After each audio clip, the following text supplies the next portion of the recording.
Audible is the leading provider of spoken word entertainment and audiobooks, ranging from bestsellers to celebrity memoirs, news, business, and self-development. Every month, members get 1 credit to pick any title, plus 2 Audible originals from a monthly selection, and access to daily news digests from the New York Times, the Wall Street Journal, and the Washington Post, as well as guided meditation programs. Between a full-time job in IT and a full-time job in podcasting, it gets harder and harder to sit down and read the books I'm interested in. This is where Audible comes in. I can listen on my daily commute, relaxing, or while out running errands and still get in the books I've been wanting to get into. You can download titles and listen offline anytime, anywhere. The app is free and can be installed on all smartphones and tablets. Now you can try Audible risk-free with a special 30-day free trial by visiting audibletrial.com/nerdery and murdery. That's audibletrial.com/nerdery and murdery. Don't let your busy life get in the way of that great book you've been wanting to read. Go get your free trial of Audible today. This podcast is sponsored by BetterHelp.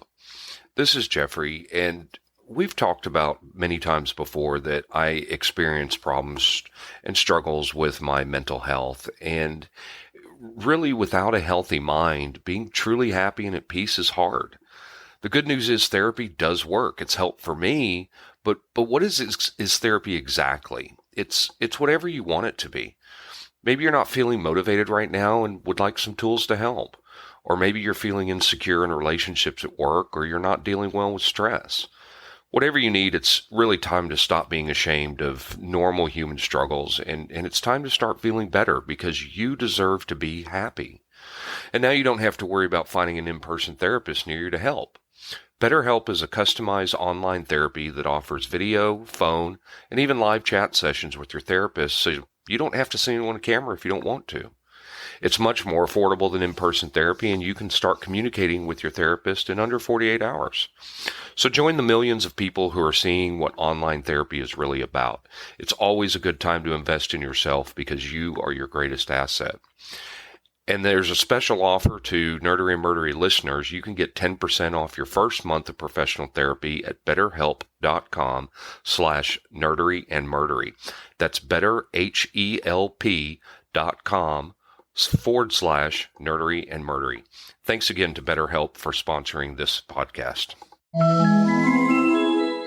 The original series, 2 words, William Shatner. It ends there. The guy was a disaster. His whole career has been a disaster. He had 2 good lines in his entire career. The first line, sht, sht. The second line, get over Macho Grande. I'll never get over Macho Grande. Those wounds run pretty deep. So that's pretty much the end of that discussion.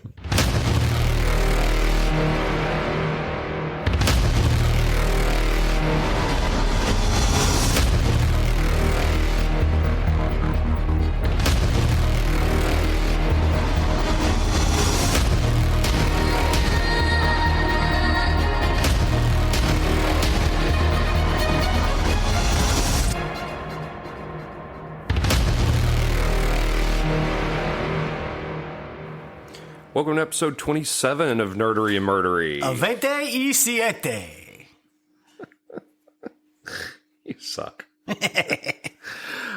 Thank you to Dr. Rod Evil for his open for this week's show. Dr. Rod Evil. Appreciate him recording that for us. He's another fellow curmudgeon Yes. with me. He's another one of my collection. Yes. But happy Christmas season.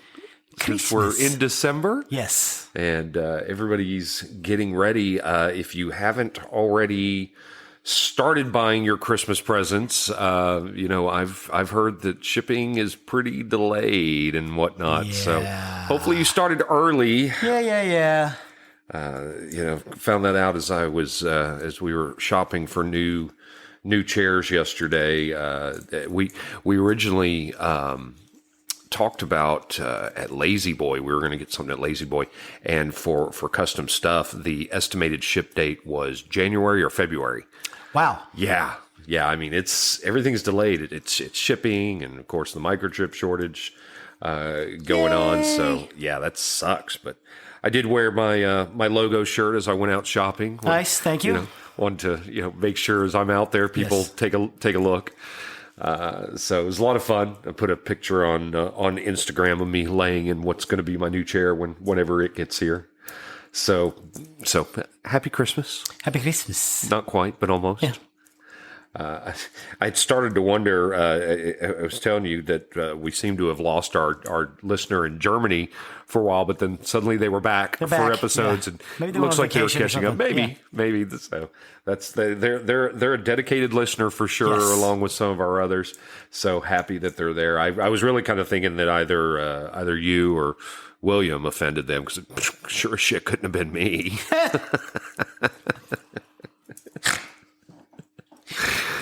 Sorry, that came out of nowhere.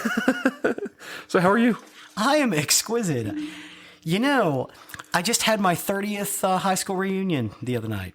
Oh, yeah? How'd that go? Weird. It was really, really, really good. I got to connect with people. No one recognized me because, I used to have hair and now I don't. Oh, yeah. Yeah, you had that long asshole hair, and now you're bald. That's hysterical, those of us that knew you back then. One of my nicknames was Hairball. I can see that. Mm-hmm. So you had a good time? Yeah, pretty good time. Good. Any reconnections with any old friends you haven't talked to in forever? Well, I mean, I hung out with Angela for most of the evenings. My best friend in high school. Speaking of which, to give a shameless plug, she's opened up a crystal rock shop. Over in Poly called the Crystal House Rocks. So if you guys are out there, definitely check it out. She, little tumble rocks.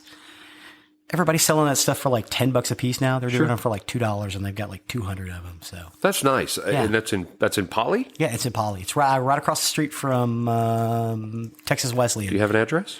I do not, because I'm a moron. But I'll get it.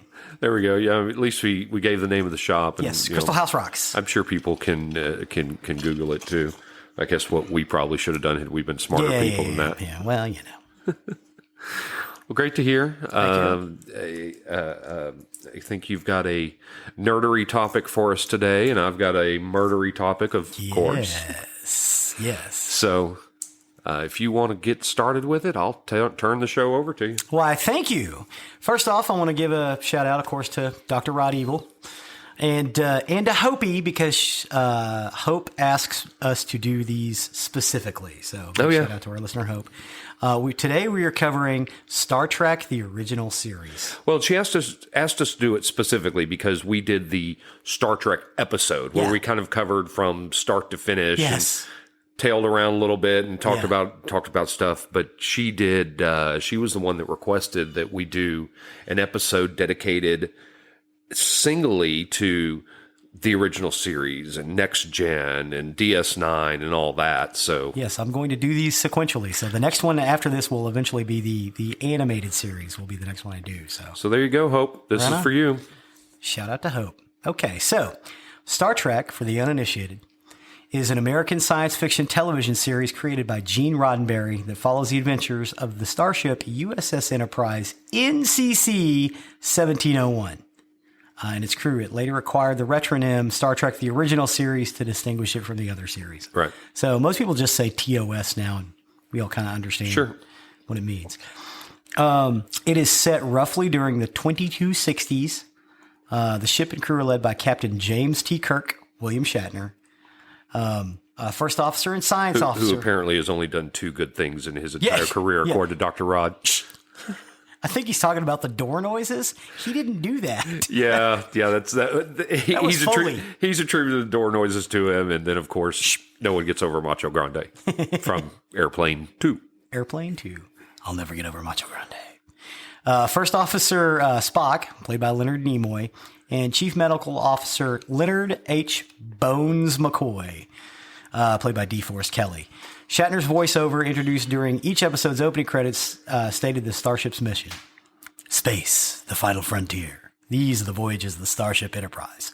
Its 5-year mission to explore strange new worlds, to seek out new life and new civilizations, to boldly go where no man has gone before. And then you get this noise. Which was apparently done. I thought that was someone singing. That was a theremin. It was a theremin, yeah. There was not a voice. But no.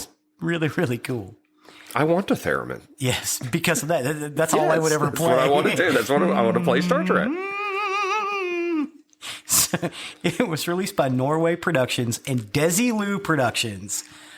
Produced the series from September 1966 to December 1967. Now, they turned it over to Paramount Television on January 68, and they ran until June 69. And I think it's because Paramount Television bought out Desilu. Mm-hmm. But yeah, they brought the show to Lucille Ball, and she greenlit it. She's like, "Oh, that sounds great." Right. You know, you're gonna have a female first officer and you know, other women on the bridge. Yeah, let's do that. Yeah, that's what they said in that episode I listened to of the History Chicks over Lucille Ball, that she was very instrumental in getting that on TV. Yeah. If it hadn't been for her, it wouldn't have happened. Right. Because everybody else kind of turned it down. And they turned it down because alien first officer, female or alien science officer, alien on the ship, female science officer. They were just like, no, that's not going to work. This isn't going to fly. Yeah. It aired on NBC from September 8th, 1966 to June 3rd, 1969. It was first broadcast on September 6th, 1966 on Canada's CTV network. So Canada was, you know, just a little bit behind us. Star Trek's Nielsen ratings were, while on NBC, were low, and the network canceled it after 3 seasons of 79 episodes. Now, several years later, the series became a hit in broadcast syndication. That's where most people picked it up. Right. Because these little stations would play it for years. I mean, again, I remember Channel 39 played it twice a day for most of my childhood. Yeah. Star Trek eventually spawned a franchise that consisted of, as of now, 10 television series that's either currently in production or have episodes that have released. 13 feature films and numerous books, games, toys. It's now widely considered one of the most popular and influential television series of all time. The series contains significant elements of space western. It really captivated a general audience altogether. I mean, yes, a lot of space nerds like it, but a lot of people really, really dug Star Trek, especially once it got into syndication. And I think that's where it lived best. I mean, I think that's why they went TNG in syndication first. I mean, it's possible. I mean, it was originally just the quote unquote nerds and geeks that were Trekkies, and they were shunned, they were made fun of, but it was a very loyal following for Star Trek, extremely loyal. Yeah. A lot of advanced degrees in the fandom. For Star Trek as well. Yeah. And, you know, people took to the show, go watch the movie Galaxy Quest. Yeah. To really see how people took the show, where they mapped out what the interior would look like and tried to figure out the technology, and were just so into the show. Especially when you got to your, you know, the conventions started going and everything. I mean, it became huge. Yeah. Well, Roddenberry noted that a number of the influences on his ideas were like A.E. Van Vogt's Tales of the Spaceship Space Beagle, which is really, really great, especially for, you know, a bunch of unusual aliens are in that Tales of the Spaceship Space Beagle. Which ended up getting into Barlow's Guide to Extraterrestrials. If you're interested in what aliens look like, a guy named Wayne Barlow went out and found a lot of this information and made these anatomically correct drawings. It's a great book. Oh yeah, but I used to have it. Yeah, I've got a copy of it somewhere. It's pretty nerdy, folks, but it's really cool. Yeah. He also took some stuff from Eric Frank Russell's Marathon series, and the film Forbidden Planet was also pretty big, especially in the pilot episode. Their uniforms are taken almost directly from the uniforms in Forbidden Planet. And there's also parallel with Rocky Jones, Space Ranger from 1954, and a lot of the elements that were integral to Star Trek, like the organization and the crew relationships, missions being, you know, and the bridge layout, and some of the technology go back to that. But that stuff's hard to find because very little of it ever got kinescoped. It was basically shot live and went out. There are a few episodes, but they're pretty low quality. But if you get a chance to check it out, if you guys are interested, you got to at least give it, you know, a 5-10 minute pass just to kind of see what they were what they were dealing with. Really low budget too, but it was 1954 live television. So he also drew heavily from C.S. Forster's Horatio Hornblower novels. With the daring sea captain. He viewed Captain Kirk as Horatio Hornblower in space. And Roddenberry also wrote a bunch of stuff for Old West series and cop shows before this. So he kind of drew a lot of the stuff from, like Wagon Train series and things like that. So he could that's how he sold the show as Wagon Train to the Stars. Because, these wagon trains would go out and they would deal with another episode, a different antagonist every week because it was a journey. It was a road show, as it were. Mm-hmm. And that's kind of the idea they went with. They were all going to be self-contained adventure stories about this continuing voyage through space. And notable exceptions, most of the stuff was like that. They didn't really serialize until they got to Deep Space Nine or Discovery or Picard or the third season of Enterprise later on. Oh, sure. You could watch an individual original series episode, and there's unless it was a two-parter. Yeah. One episode didn't tie into the next. No. You didn't, you had your core crew, but then others would just kind of come and go, which of course we had the red shirts. Red shirts. There was one actor that was a red shirt in like a dozen different episodes. He is the most killed man in Star Trek. That's funny. Well, that and back for the original series, how it went is if you suddenly had a red shirt crew member in a landing party that you've never seen before, you ain't gonna see him again. He's dying. Yeah, he's gonna get killed before the second commercial. Right. So the red shirts, that even spawned the card game red shirts, which was hysterical. It's all about killing off your red shirts. Well, that's the new Schrodinger's cat conundrum. If you have a group of stormtroopers and a group of red shirts, do the red shirts actually die? Because the stormtroopers can't hit anything. So I'm curious, and I wish I'd asked this before because I don't know if you researched or not. How did Shatner end up with this role? How did Nimoy end up with this role? Okay, I've got some of that here. Okay. I've got 19 pages on this. So, okay.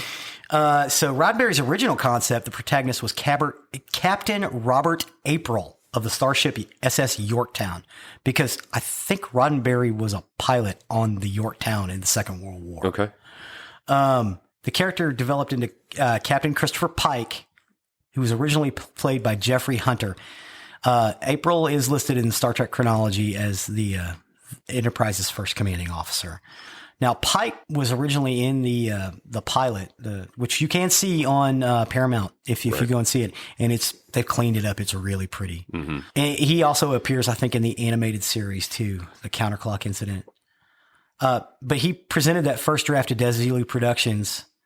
And he met with Herbert Solow, and Desilu's director of production. Solow saw promise in the idea and signed a 3-year program development contract with Roddenberry. And this is where Lucille Ball was not terribly familiar with the nature of the project, but she did like the idea of, strong female characters. So, and they revised it quite a bit for the Cage, but he wanted to make the captain as a very cerebral, deep thinking person, and everybody else is action man.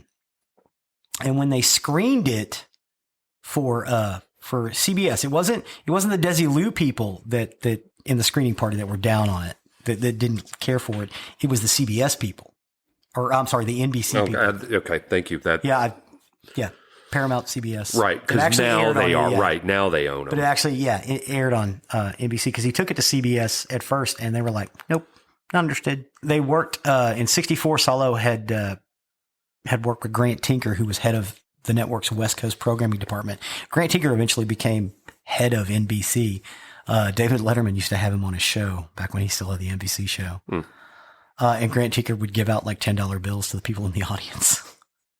But yeah, they commissioned that first pilot, The Cage, and they had the executives sit down with their significant others, and they watched it, and that's when they made the notes that no one would believe the female first officer, and they didn't like the alien.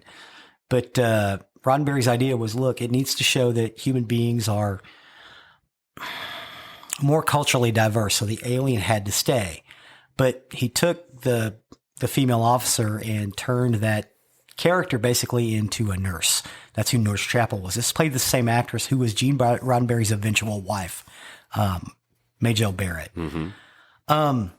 And he brought in Uhura as the communications officer because he thought it was really important to have a diverse cast, because by the 2260s, we're going to get over, hating on each other because we've got other things out in the galaxy to look at. And that was Roddenberry's vision is basically on planet Earth, the nations have all now banded together, and it's one united federation of planets, and the war is over, famine is over, and it's supposed to be a relatively peaceful society. I mean, granted, there's still conflict and whatnot. But Roddenberry's whole thing was there's not going to be conflict on this ship, specifically with people. It's supposed to be very much a peaceful, human, ship of humans out exploring. Humans and a few aliens. And I think he wanted to have more aliens on, but there were cost restraints. Leonard Nimoy's makeup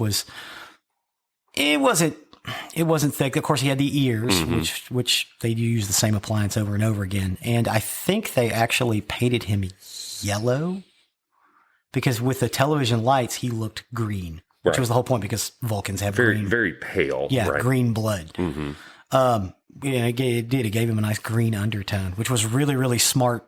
So anyway, NBC made the unusual decision to pay for a second pilot in a script called Where No Man Has Gone Before, and only the character of Spock, played by Leonard Nimoy, was retained for the first pilot. And again, only the two cast members, Majel Barrett and Nimoy, were carried forward in the series. The second pilot proved to be satisfactory to NBC, and the network selected Star Trek to be in its upcoming television schedule for the fall of 1966. Now, the second pilot was actually used as an episode as well. I think it's like the third episode that they broadcast, but the uniforms are different, so it's kind of an abrupt. It's kind of abrupt because the first episode, they have a different uniform, and in the third episode, it's and then they go back to the uniform that we think of as being Star Trek by the fourth episode. So it is kind of an abrupt change if you watch them sequentially as they were broadcast. Is that the kind of different greenish yellow tunic that Kirk would wear? They were like almost like an Agora sweater. Yeah. Okay. And I think they used different guns too. The guns were far more Forbidden Planet looking. But again, because they spent the money on the pilot, they thought, well, we'll just use that as episode 3. And the second pilot introduced Captain Kirk. And so the idea at this point was that, so we can't have a cerebral captain. They want something a little more action oriented. So they made the captain action oriented and kind of, jumping ahead. And of course they got Bill Shatner, this Canadian actor who, he is Shakespearean trained, and back then you were supposed to drop those pauses and let the drama lie or hold for laughs. He brought that to Captain Kirk, and a lot of people give him a lot of grief for that. But to me, I think the character of Captain Kirk kind of needs that. You know what I mean? Yeah, that's become Captain Kirk. That's Bones. Right. That's very much become Captain Kirk. Honestly, and you could tell me something different that maybe I'll remember, but the only thing I remember him in before Star Trek was Twilight Zone. Yeah, a couple episodes of Twilight Zone. I think he did a few episodes of Mission Impossible, which Leonard Nimoy did way more episodes of Mission Impossible than Shatner did. Sure. Yeah. I remember Leonard Nimoy in Mission Impossible. Yeah. Okay. But I think that's it. He was basically a bit player. He did a couple of Twilight Zone episodes and some Mission Impossible episodes, and this was his first real big break. Okay, so he wasn't in a lot lot of major things before. Okay. No, absolutely That's not. what I was curious about. No, everybody else around him had done way more work than he had done. I think including George Takei and Nichelle Nichols. They'd all done other things. And his was kind of small, but he was a theater guy from Toronto. So Matter of fact, his understudy when he was in the Shakespearean Company, I believe it was of Toronto, it was Christopher Plummer, and eventually the two of them got back together for One of the Undiscovered movies. Country. Was it? Yeah, Was it Undiscovered Country? Yeah. 6. Yeah, it was number 6. General Krang or Chang. Yeah. Chang. Yeah. And no offense, but Christopher Plummer kind of wiped the floor with him from an acting standpoint in that. Not offending me. I mean, most people, when they think of Shatner, they don't think of a strong actor. Yeah, I think he's a lot better than people give him credit for. I don't think he was nearly as good as Nimoy was, because Nimoy took that introspective shot as the Vulcan and just made that his own. He inhabited that role. Right. Oh yeah. Yeah. I love him in especially some of the early episodes. The looks he will give Shatner. And Shatner and Nimoy were friends. Nimoy being from Boston.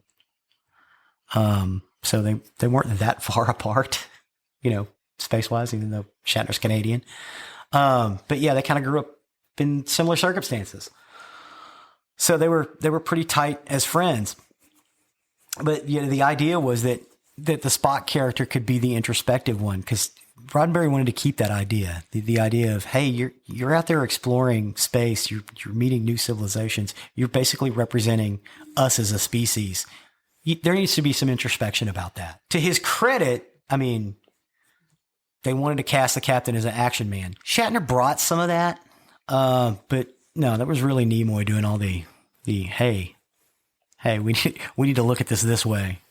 Yeah, and that's Spock. I mean, that's how the relationship really worked. Is he was the very logical, heavy thinker. Yeah.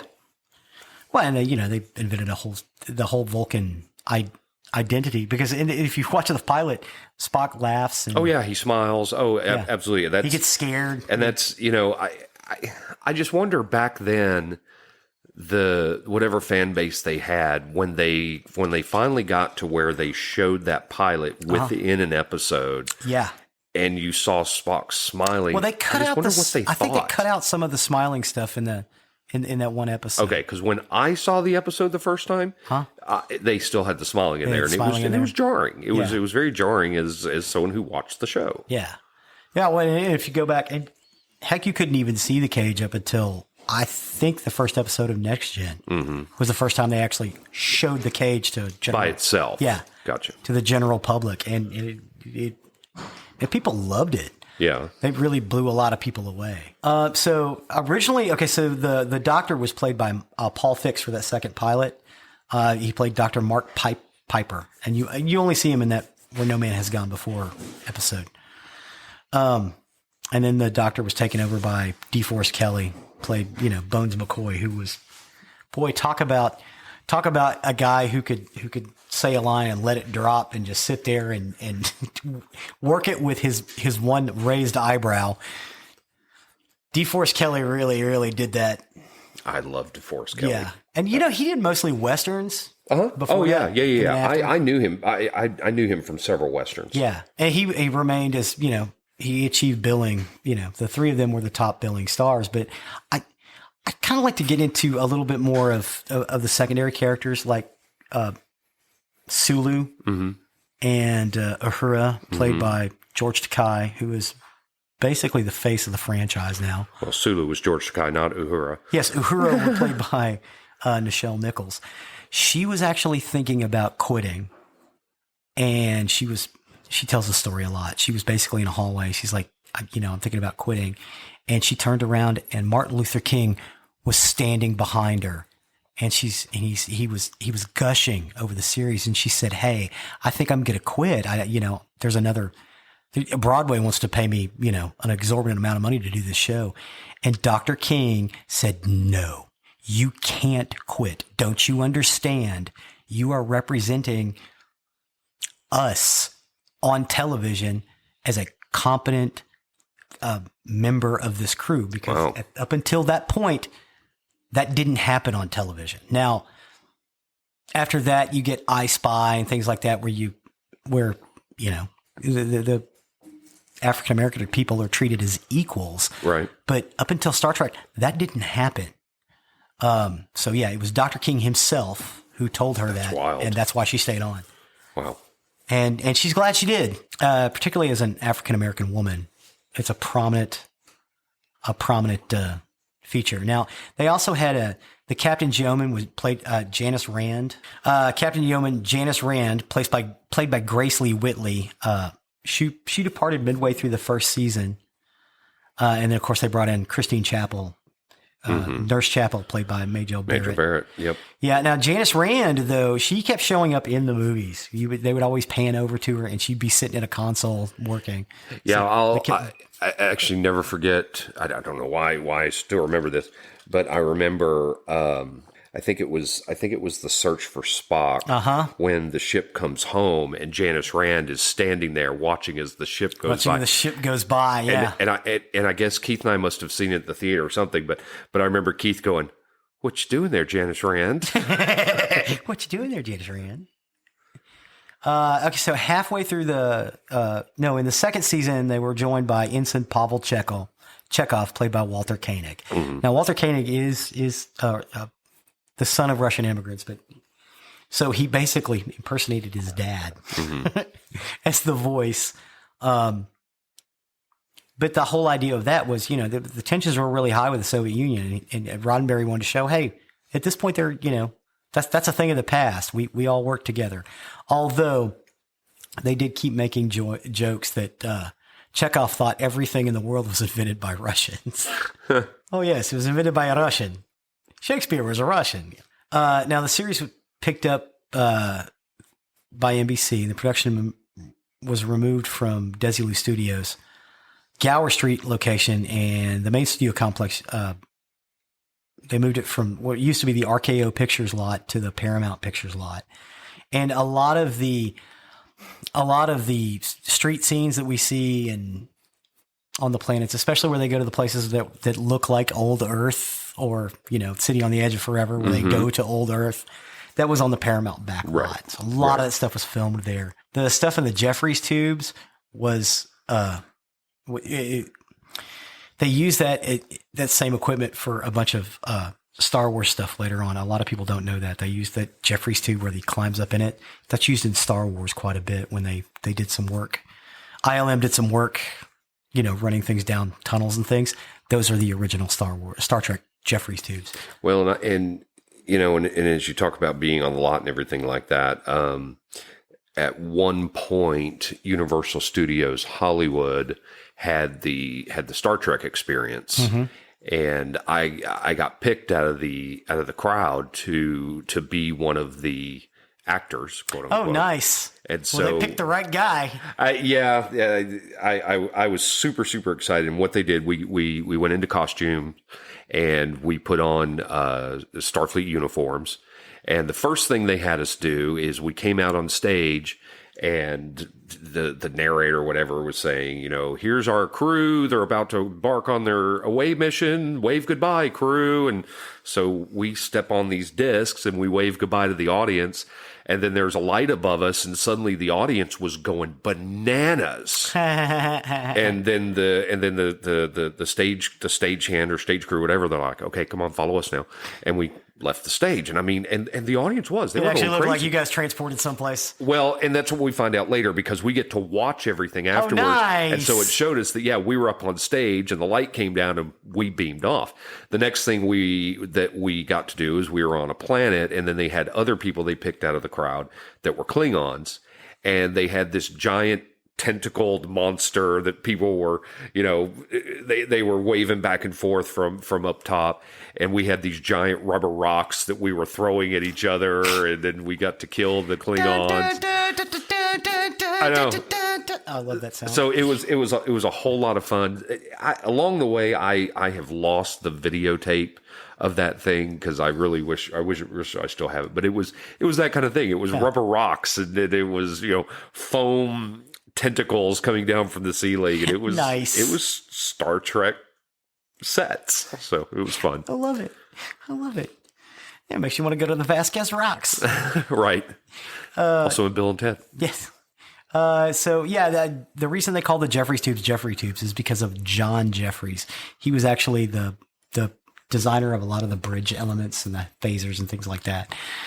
So, they're still using his name today because they're all Geoffrey's tubes. And the bridge layout, they kind of laid it out like a functioning aircraft carrier. The whole idea was. Now, the costume designer, Bill Thies, created the striking look of the Starfleet uniforms, the colored tunics. And he also designed the stuff for the Klingons, the Vulcans, the Romulans, the Tellarites, the Andorians, the Gideonites. And artist and sculptor Hua Chang, who was working for Walt Disney, designed and manufactured the props, like the flip-open communicators and things like that, the tricorders. Some of these designs have crept their way into modern society. I mean, everybody had a flip phone for a while. The flip phone is a communicator. Well, you can still buy one. Well, and Samsung's got a really big deal with flip phones. First, they've got the Samsung Flip, and then they've got the Samsung Fold, like Chelsea has, which it folds and you open it up, and it's like a little tablet. So that's still big. Hey, go back real quick because you were talking about things that are named after people in the show. So one of the things, and we've joked about this for so many years, is one of the reasons they and if I'm getting this wrong, please correct me. The reason that transporters can't work is because of the Heisenberg principle, and the reason transporters do work in Star Trek is because they have a Heisenberg compensator, baby. Which they've never really explained. Yeah. It's basically just this device that makes the Heisenberg principle go away. Yeah, the Heisenberg uncertainty principle, which is where you can't predict where a special, oh my God, I think it's a quark is going to be at any given time. And so they have the Heisenberg compensator. I could tell you where quark's going to be. He's going to be behind the bar. Ba-dum-bum. That's another episode.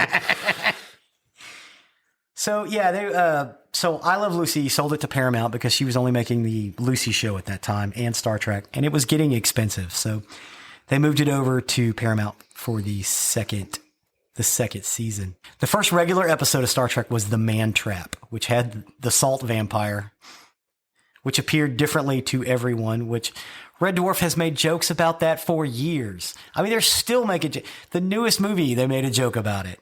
But oh my God, the design for the salt vampire when they actually showed what it really looked like was terrifying.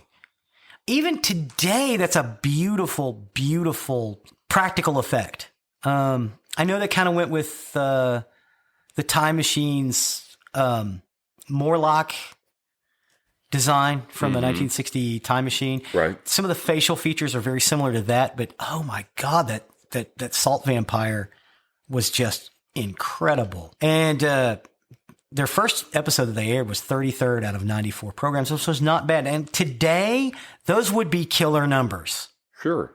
I think they 2 weeks after that, they ranked 51st, and that's basically where they sat for most of the rest of the series.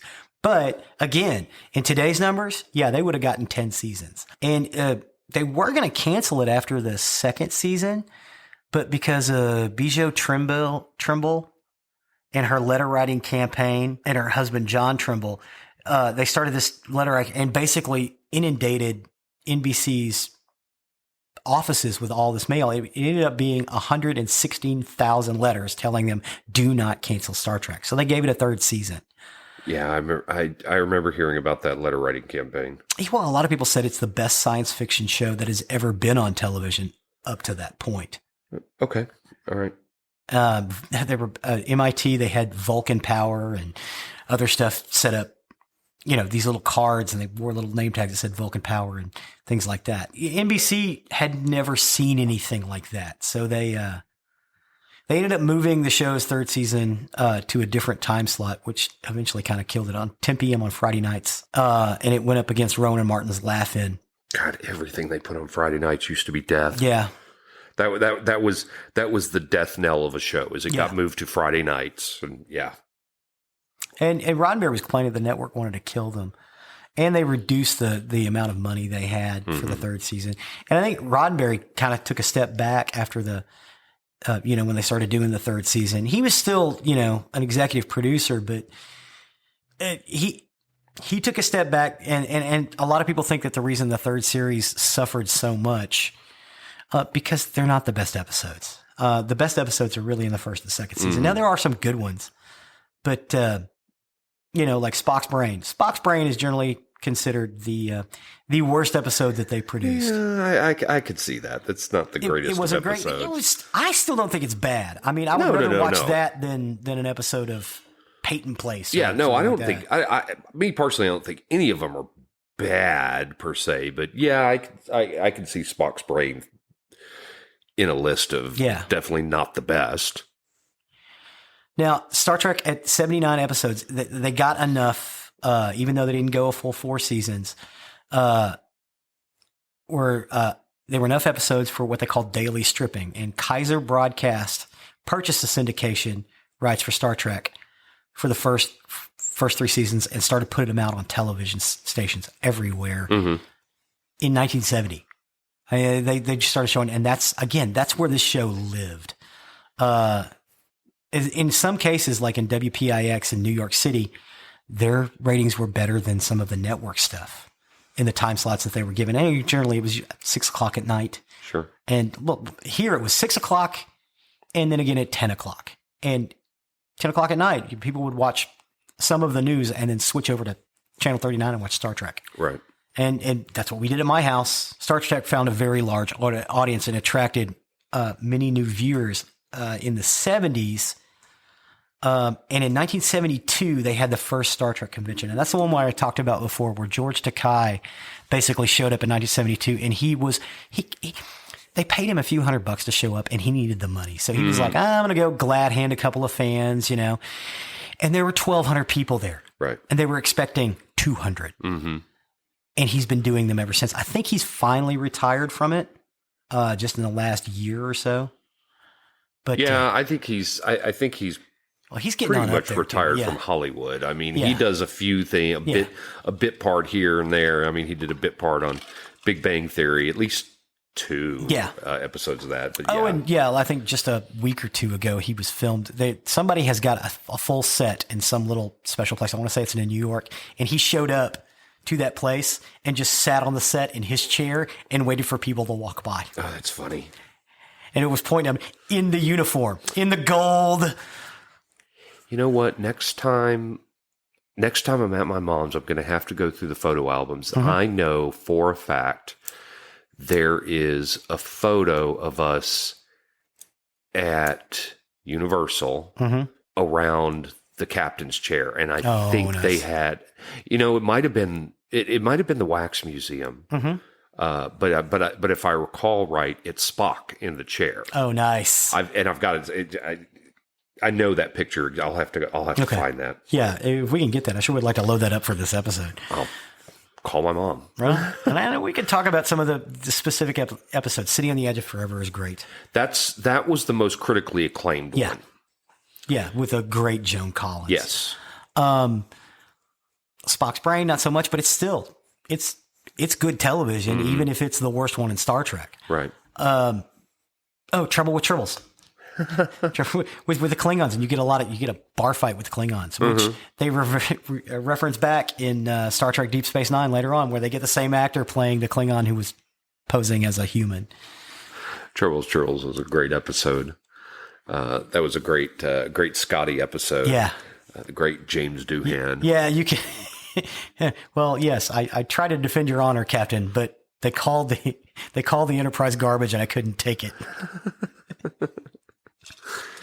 The episode with Tremaine, I always thought was a really good one.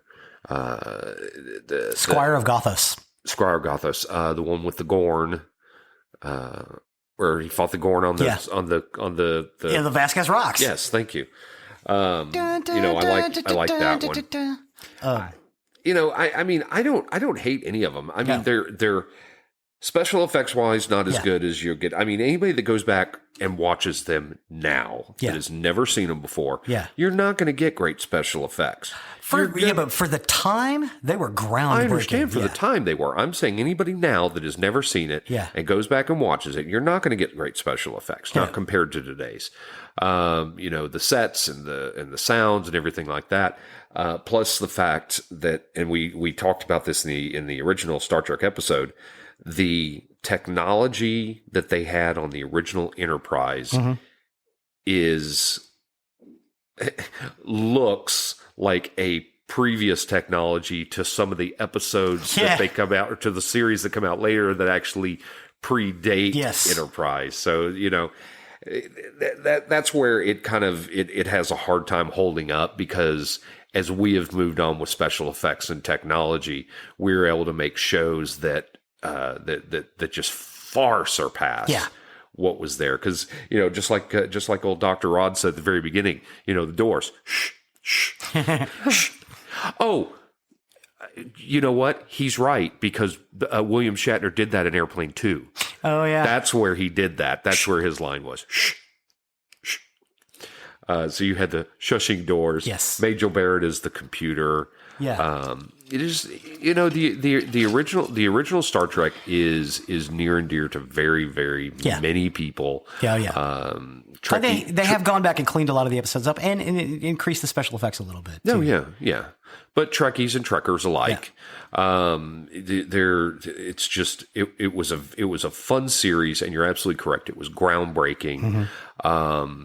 Star Trek easily paved the way for later science fiction, even though, a lot of people, it was kind of a joke to a lot of people and whatnot. But I mean, who knows what science fiction we would have had Star Trek not come on the air. Oh yeah.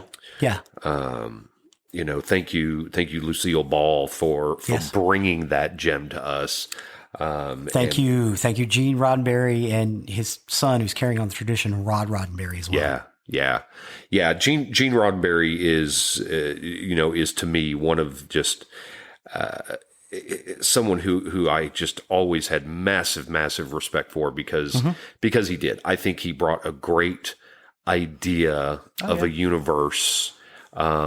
His vision was way before his time, and I appreciate everything. No one goes hungry, and everybody knows how to read. Yeah. I appreciate the vision he gave for us, and appreciate everything that we got from Star Trek. So I mean, I love the original series to this day, and I would recommend anybody who watches any of the Star Trek today, go back and watch, see where it began. Yeah. Well, and even though the effects aren't great, I want to say the visuals in the series, the way it was shot with the bright colors and the angles and the lighting, and the incidental music is so good. I mean, a lot of people make fun of it, but dude, the fight scene, that's really good stuff. I don't care who you are. That's good stuff. Yeah, no, I think it's silly to this day. Sorry, I'll disagree with you. I don't think it's the greatest. It is a joke today, and it's silly, but it's Star Trek, and it's fun. Yes, it is. And that's basically it for TOS. I hope we covered it enough there, Hopi. No, I appreciate that. I'm happy to cover those individual episodes. A whole lot of fun. Can't wait for the next one, which I think you said is going to be the animated series. Yeah. Which was the original series animated. Yes. So cut down to half-hour episodes. Yeah. So look forward to that. Cool. Sweet. Well, then I'm going to step over onto the murdery side. Murder. So for my part of the show today, I got my information off of True Crime Daily, Crime Watch, the FBI website, Wikipedia, Dateline, episode called The Fugitive, the Salt Lake Tribune, FBI Phoenix Division website, Deseret News, I guess that's how that's pronounced. It's Deseret, Deseret. Internet Archive Wayback Machine, I love them. America's Most Wanted Report. And finally, I wanted to give a shout out to one of our listeners, Jamie, who asked for this topic. So this is going to be the story of Jason Derek Brown. Okay. On November 29th, 2004, at approximately 10 o'clock a.m., Robert Keith Palomares, a 24-year-old armored car guard, was carrying the weekly deposits outside the AMC Theater at 4915 East Ray Road in Phoenix, Arizona, at the Ahwatukee Mall. Okay. At the time in 2004, this was considered a very, very low crime rate in Phoenix. Yeah. Robert Palomares was the bagman on an armored car team, so he was the one that would go inside. His job was to pick up money from businesses along the route. They normally had about 30 and 60 stops per day. Right on. And with those locking bags and Correct. Yeah. Correct. with the dye packs in them. Robert's brother, Derek Palomares, said on Crime Watch that Robert was a well-trained and focused professional. Suddenly, a hooded gunman dressed entirely in black ambushed and shot Robert with a .45 caliber semi-automatic pistol. Robert had no time to defend himself. Oh, wow. The gunman first fired 3 shots to Robert's head, and then when Robert went down, the gunman shot him twice more in the head. Wow. With a 45? Uh-huh. Wow. The gunman took the money bag, which contained $56,000 in cash, ran into a nearby alley, and then fled the scene on a bicycle. Okay. Robert's partner followed procedures and stayed in the truck, calling 911. That's you don't jump out when there's been an attack. Yeah. Robert was transported to the Good Samaritan Hospital, where he was pronounced dead. Mm-hmm. Witnesses initially described the shooter as being anywhere from 25 to 30 years old and Hispanic. However, the bicycle was recovered in a bush not far away, and police got DNA and fingerprints off the bicycle, leading them to their prime suspect, James Derek Brown. Okay. Police did state that had they not found the bike, Jason would have most likely gotten away with it. Oh, wow. Because they did get DNA and fingerprints off the bike. Okay. So I watched the Crime Watch video on this. I have to say, I love the sensationalism in this show. They gave several mock-ups, facial mock-ups, saying it could look like this or look like this, but there is no disguise for evil. No disguise for evil. So Jason Derek Brown was born on July 1st, 1969 in Los Angeles, California. Okay. He grew up in a Mormon family, did his missionary work in France from 1988 to 1990. Jason, however, would leave the church because he kind of wanted to live a fast lifestyle. Apparently. Well, and you know, he looked like your stereotypical surfer dude. You'll see it in the pictures that I put on the website. You know, he had his surfer dude looks and the attitude, and he began living the party lifestyle instead of the quieter one from what he knew from church life. Okay. He owned 2 businesses, Toys Unlimited and On the Doorstep Advertising, which he ran out of his home in Salt Lake, Utah. He had been employed as a toy salesman and golf equipment importer so he could support his luxurious lifestyle and his expensive tastes. He made sure to get all the things that would make him show that he lived life large. He had a convertible BMW, a Cadillac SUV, boats, plural, and ATVs, plural. You know, so I mean, he's looking like he's the big shot, right? Boats in Salt Lake City. Mm-hmm. Where do they put them? Shit, I don't know geography. I'm sure there's a lake somewhere. Well, Great Salt Lake. Well, there you go. I didn't think you put boats in that because the salt would tear them up. I have no idea. I mean, you know, you can go down into Arizona. That's you can true. Go into California. Yeah, that's right. You know, there's places to go. However, none of these items did he own fully. They were not fully bought, and they were all from bank fraud. He would sign his signature for the items, but never pay for them. Oh. Police believe that Jason had operated a check and bank fraud scam for years in order to fund his image. Okay. Phoenix detective Paul Dalton also stated that Jason may have been the perpetrator in a number of unsolved petty thefts and home invasions. He said this was not his first rodeo. I'm going to be honest. How do you graduate from petty theft to cold-blooded murder? Yeah. So he's insinuating that there may have been a murder before. Oh, yeah. So yeah, it sounds like he was pretty methodical. I mean, he knew what he was doing when he And he just Oh yeah. and popped out and was like pop, pop, pop. And I've got that in here too. Grab the bag, pop, pop, and then jump on a bicycle and leave. Mm-hmm. Wow. Okay. Jason would also sometimes go to car dealerships, clean shaven and well dressed, and he'd purchase a car using a fake Social Security number and address. Wow. Yeah. And the cojones on this guy. Well, not only that, in the 2000s. Mm-hmm. 1985, you could probably get away with that for quite a while, but yeah, 2000, no. I sold cars in 94 and 95, and I just don't see it. I just don't see how it happened. But anyway, according to police, Jason had never had a legitimate 40-hour a week full-time job. He lived con to con and small job to small job. Right on. He portrayed himself as a wealthy man, but in 2004, he had defaulted in at least one large loan and had racked up tens of thousands of dollars in debt. Wow. Jason's neighbors thought he was in the golf business and kind of all around a great guy. Yeah. Here's another one where he's just a really good guy. His neighbor, Michael Campbell, said, around the neighborhood, everybody had the same opinion about Jason. Man, very likable, nothing wrong with him. Everybody knew his job and what it related to. And it seemed very plausible. So everybody's like, hey, there's nothing wrong with this guy. Yeah, he sells golf equipment. In toys. Right.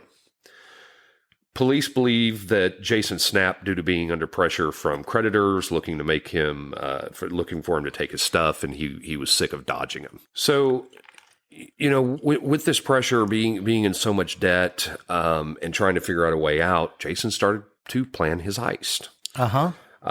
This is where you talked about it earlier. Sound very methodical. So he started researching and found out how much money movie theaters brought in on the Thanksgiving weekend. He did begin telling others that he thought it would be a great time, and that's when armored cars were going to have lots of money. Police said that Jason brought this up in a way that his friends thought he was joking. They chalked it up to Jason being drunk or just talking about something to the effect of, "Hey, have you ever thought about robbing an armored car?" Yeah, and at first I didn't understand this because I'm like, okay, he's just said that. Why didn't somebody? But we've had this conversation. Thank you. That's exactly what I've got here. It could have been a part of an RPG that we were on and been discussing the ins and outs of how to do it. Yeah. So yeah, I could see this. When at first I was just kind of like, but then yeah, we could have had these conversations around our table. Jason then went out and purchased a .45 caliber Glock pistol. He also purchased high velocity rounds that would do the most damage. The bullets found at the scene matched the exact type of ammunition that Jason purchased. In November 2004, Jason took a firearms instruction course at Totally Awesome Guns and Range in Salt Lake City. Totally Awesome Guns and Range. The owner said Jason pulled up to the store that day in a brand new BMW 3 Series and was very persistent that he took a class that day. I got to take a class right now. He did pass a background check, and his fingerprints were sent off to state and federal authorities, hence why they had his fingerprints on the bicycle. Yep. Jason's instructor, Clark Aposhin, described him as an obnoxious student and inexperienced with firearms. But by the end of the 4-hour class, Jason had honed his accuracy to a small cluster on the targets, all hitting within about 1.5 inches of the intended spot. Okay. The day before the murder, Jason practiced shooting and hit a man's vehicle with the same type of top-of-the-line bullets that killed the guard. He even left his name with the vehicle owner. So this kid's not that smart. No. Then he began doing surveillance on the armored car as they did their rounds. Police later found video and had witness reports of Jason in his own BMW watching the movie theater, as well as receipts from restaurants that were inside of the movie theater. So he's casing it out. Yeah. He definitely cased it out. He knew his route. He knew. Yeah. Well, he apparently spent all of his time around there watching. Yeah. He then began living in a Stay America hotel that was near the movie theater. Okay. After the shooting, police did track Jason to the hotel, but he had already skipped town. Yeah. He was captured on surveillance tape having a conversation with another man in the hotel lobby. Police do consider the man to be a possible accomplice or witness. However, his identity remains unknown. So after the shooting, Jason fled to Henderson, Nevada. He checked into a motel on November 29th, and the next morning he made a $2,000 deposit into his personal bank account before he left for Las Vegas. He's leaving a paper trail. And like I said, he did all this methodical planning, but then he didn't think past getting the money. He didn't think past getting the money. And this is what's kind of maddening as we go through this, because he planned it out what seemed very well. Yeah. And then he did a whole bunch of stupid steps. Yeah. But then, and so I'll kind of leave that. Once he was in Las Vegas, he swapped his BMW for a black Cadillac Escalade that he had in storage up there. Okay. He then drove to Orange County, California, where he began a series of short stays, like a day or two, with various friends and family. Mm-hmm. And on December 1st at 4:35 p.m., Jason deposited $2,300 into his personal bank account at Wells Fargo Bank in Dana Point, California. Again, still leaving paper trails. Mm-hmm. An arrest warrant was issued for Jason on December 4th, 2004 for first-degree murder and armed robbery. And then on December 6th, FBI agents arrived with arrest warrant in hand to Jason's sister's house, hoping to arrest him. But somehow, a couple hours before they got there, he got word that there was a warrant issued from his arrest, and he booked. He broke his phone, ripped the OnStar tracking out of the Escalade, threw some clothes in it, said goodbye to his sister, and took off. Out. So now a new warrant got issued for unlawful flight to avoid prosecution. They issued it on the same day. Jason then went south. He was tracked to a gas station where he used his credit card and then headed south towards the Mexican border. He then suddenly turned north and went back through California to Oregon. And it was here in Oregon that Jason became a ghost and went completely off grid. Wow. And this is where I say he did all this methodical planning, and then he did all these paper trails. That may have been part of the plan. You know what I mean? That may have been part of hey, they're going to think I'm heading to Mexico. Now I'm going to go to Well, I'm sure it was because he was heading towards the Mexican border, suddenly turned north and went back through. But anyway, his vehicle, the Cadillac, was ultimately found in the Portland International Airport parking lot on January 16th, 2005. Mm-hmm. Police said there was nothing that they found that said Jason got on a plane. Okay. While in Portland, Jason did mail a package with a set of golf clubs, his laptop, one of his cell phones, and nearly all of his warm weather clothing to his older brother, David John Brown II of San Diego. On April 20th, 2005, David was indicted for obstruction of justice. The indictment claimed David deep cleaned Jason's BMW in early December after having driven the vehicle to California from the Las Vegas storage facility. Okay. He was asked if he knew of any storage lockers that Jason had in Las Vegas, which he said no, and they were able to prove that was a lie. Oh, yeah. He did end up pleading guilty in 2007 to lying to the FBI and was sentenced to 3 years probation by a federal judge in Arizona. Ouch. Jason has now been on the run for over 16 years. He hasn't been caught. He's still out there? Mm-hmm. Jason is... Sorry, that was really loud. No, that's fine. Jason is one of 3 with Arizona ties on the FBI's 10 most wanted list. We've covered one. That was Robert William Fisher. Yeah. So yeah, no, he's still on the run. And on December 8th, 2007, Jason was the 489th fugitive to be placed on the 10 most wanted list. Wow. FBI say they receive between 800 and 1,000 tips every year related to Jason all around the world. The lead FBI FBI agent on the case, Lance Leasing, said with the commonness of his name and how he looks like a surfer dude in California, we've had more tips about this fugitive than any other on America's Most Wanted. It caused us to chase all leads around the world. The majority of them have proved to be false. Wow. Some authorities think he may have disappeared back into the Mormon community in plain sight, since he knows their ways and the way to talk to him to give them the best benefit. Mm-hmm. They did also state that he may be under an assumed identity, living with a partner who may not know his real identity. So if you're listening to this now and you think, if Fred answers to the name Jason, it might be this guy. They did say with Jason's knack for lying and conning people that he could probably be taking advantage of a gullible member's generosity. Mm-hmm. It's also possible that he fled the country and he could be living in France, Quebec, or Thailand. Yeah. The most Why those specifically? he knows the language. Okay, so he speaks Thai and French. Okay. He the most recent credible sighting came in 2008 when an acquaintance of his who was a missionary with him recognized him as they were both stopped at a traffic light near the Hoggle Zoo in Salt Lake City. Okay.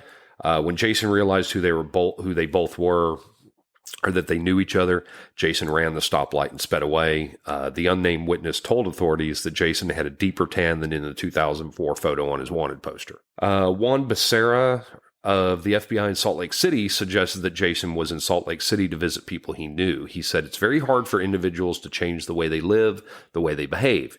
This is a guy who stays in shape, likes fitness, likes to look good. We're hoping he's been seen at a nightclub or a fitness club.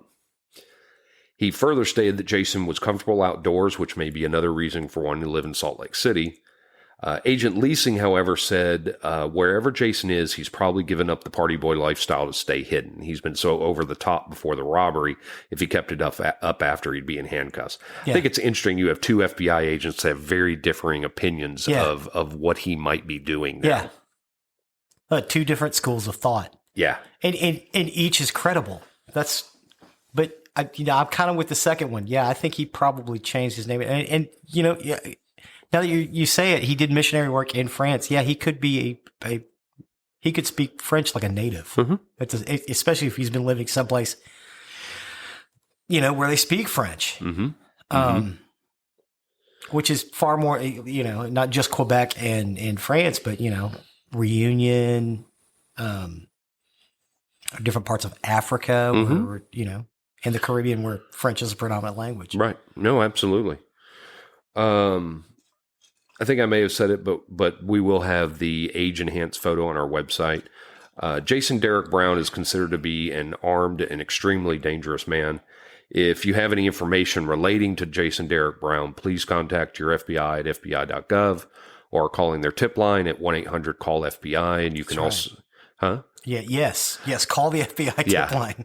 You can also call your local FBI or the nearest American embassy or consulate. Jason Derek Brown is a white male, estimated to be 5'10" and 170 to 180 pounds. He has blonde hair, green eyes, and is most likely tan. Reporters have noted that he strikes a resemblance to Sean Penn. Okay. One of Sean Penn's body doubles was actually even once arrested by authorities when they thought it was Jason. Well, he looks that much like Sean Penn. Yeah, you'll see on the site. He's gone by the aliases Derek Brown, Greg Johnson, Harlan Johnson, Greg Harlan Johnson, John Brown, and Jay Brown. He speaks fluent French and has a master's degree in international business, so where the Thai may come in. I don't know, maybe he doesn't speak Thai. I may have missed that, but definitely fluent French. He's an avid golfer, snowboarder, skier, and dirt biker. He likes the center of attention and is known to frequent nightclubs showing off high-priced vehicles, boats, and other toys. There is currently a $200,000 reward for information leading to his capture. This was doubled from $100,000 on my birthday in 2013. Nice. So many things on my birthday. The last thing I wanted to cover on this, as we've covered two of the top 10 most wanted, I found these facts that I found were interesting. Since its inception, 524 fugitives have been on the 10 most wanted fugitive list. 490 have been apprehended or located. Nice. 162 of the fugitives have been captured /located as a result of citizen cooperation. So again, here, if you have heard, that's right. If you think you might know him, please do reach out. If you see something, say something. 2 fugitives were apprehended as a result of visitors on an FBI tour. The shortest amount of time spent on the 10 most wanted fugitives list was 2 hours by Billy Austin Bryant in 1969. The longest amount of time on the list was over 32 years by Victor Manuel Garena. Oh, wow. Well, I thought Whitey Ford was a little closer there, but nope. Yeah. 32 years. Mm-hmm. Wow. 9 fugitives were arrested prior to publication and release, but are still considered officially on the list at one point. And the oldest person to be placed on the list is 80-year-old Eugene Palmer, who was added in May of 2019. Okay. So that's the story of Jason Derek Brown. Wow. I thought it was fascinating that we had another Arizonan on my home state on the top 10 most wanted list, and our listener, it's the heat, man. Probably. Our listener Jamie, who wanted to hear this, she said she's just fascinated by the top 10 list. And she just didn't have a whole lot of information on this guy. And I had to dig quite a bit to find a lot of it. I mean, you can get his statistics and whatnot, but yeah, thankfully there was the Crime Watch video that I got to get information from, because it was a very interesting story, and it's very interesting that he is still on the run. He's apparently extremely smart. Yeah. And his playing dumb seemed to work out for him. Yeah. Yeah, he's most likely one of the ones that's probably still alive out there today. Yeah. I think he's probably overseas. Yeah, me too. That's what it sounds like. Sounds like he didn't look like he got on a plane in the Portland airport. I bet he did. Oh, or no, he went somewhere else. Yeah. I mean, they were able to check CCTV. Yeah, that's true. At an airport in 2000. In 2004, they could do that. So he most likely got out somewhere else at another airport. Maybe he crossed into Canada and was able to get out. Who knows? But I absolutely think he's overseas. So that's my story for today. Well, thank you, sir. It's a good week. Yeah, it's a good one. A lot of interesting stuff on here. That'll take us to the end of our show. And just as a reminder, as always, you can find our website at nerderymurdery.com. There you can get the information for all of our social media, all of our emails, so you can contact us. Like we did with Jamie, she requested this episode and we recorded it. We've had some others that we've done, so we will do our best to record episodes you want to hear. So let us know if there's a subject that fascinates you and you would like us to cover it. We're happy to do so. You can give us feedback on the show itself. Yes, because we want to get better. Don't forget, you can find our merchandise on our website. So you can go out there and show your fandom, have your nerdery and murdery logo merchandise. Yes. You can also find our Patreon, where if you wish to donate to the show and help us keep going, we very much appreciate all of you that are patrons. Please and thank you. There's some bonus spiffs when you get on our Patreon. You do get episodes 2 weeks early. Yes, you do. We will probably have more things that we offer down the road as we go. So check that out. Excuse me. And that's really kind of about it for this week. So excellent. Well, I have been Zig with your nerdery. And I'm Geoffrey with your murdery. Cue the music.